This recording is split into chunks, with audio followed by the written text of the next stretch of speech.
If reality still screams no, even after all you're affirming, there's a reason. And today, you'll remember what it is. You are invited to stop reacting to what you see and begin resting in what you know. You look around, and reality feels loud. It has numbers, deadlines, unanswered messages, empty chairs. And you ask yourself, how am I supposed to ignore this? How do I affirm when the evidence is so clear, so final, so physical?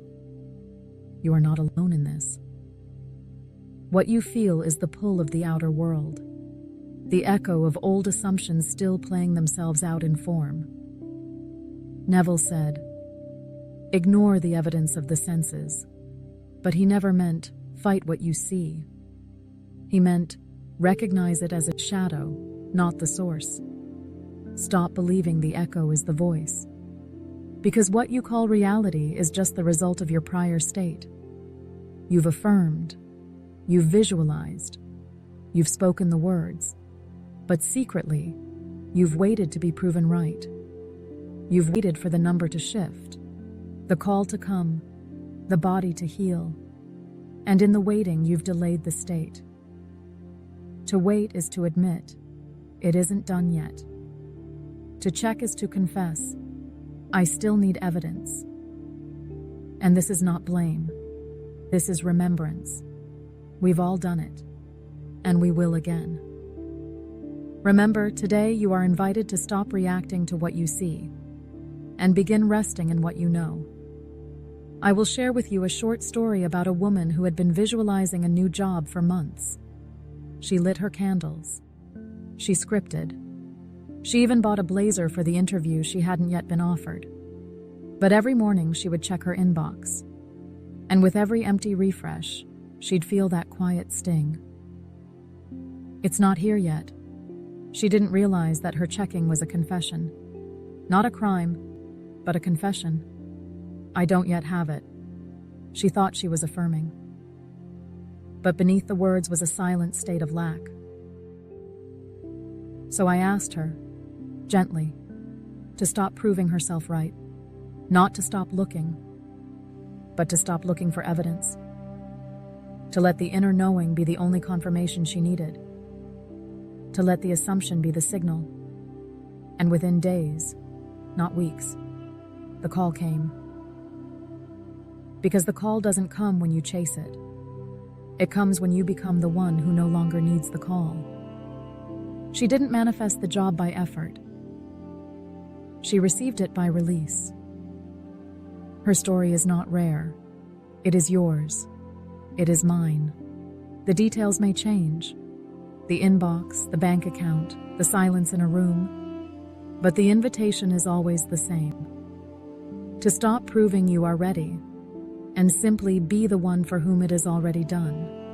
When you stop searching for evidence, you start creating it. In a moment, we stop speaking about the state and begin to live from it. But first, a final story. One that softens the mind so the heart can begin to remember. Because what follows next isn't a lesson. It's a shift.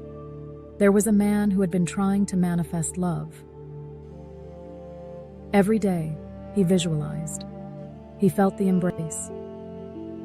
He imagined the conversations.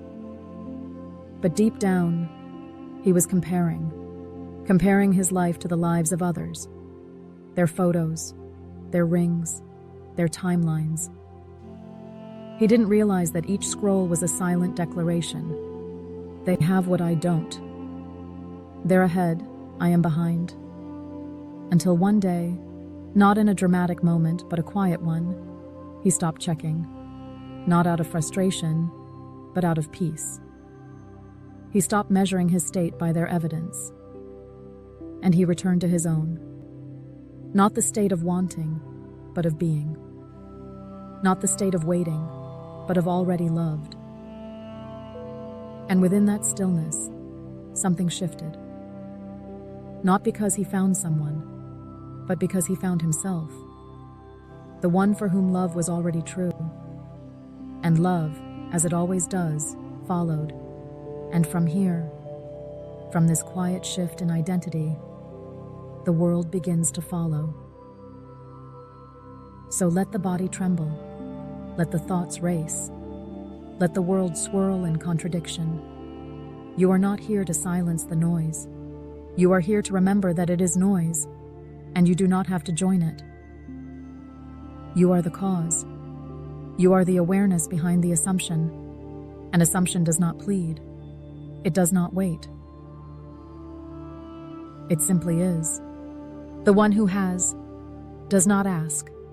The one who is does not check. So if you feel the ache of delay, the sting of contradiction, do not fight it. Feel it. Then release it. Not by force, but by choosing a different center. Let's begin, not by stopping the world, but by softening the way you're listening to it. Wherever you are, at rest or in motion, in silence or noise, just let these words pass through you like water.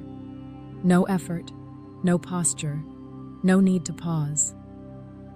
There is no special position required to assume. Let your body keep moving if it must, but let your state begin to still.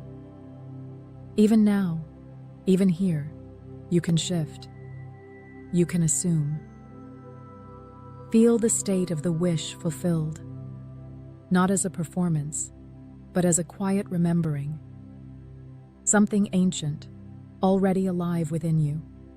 And if the mind says, "But it's not here," you smile and say, "It is here, in me. It has already begun." You don't argue. You don't push.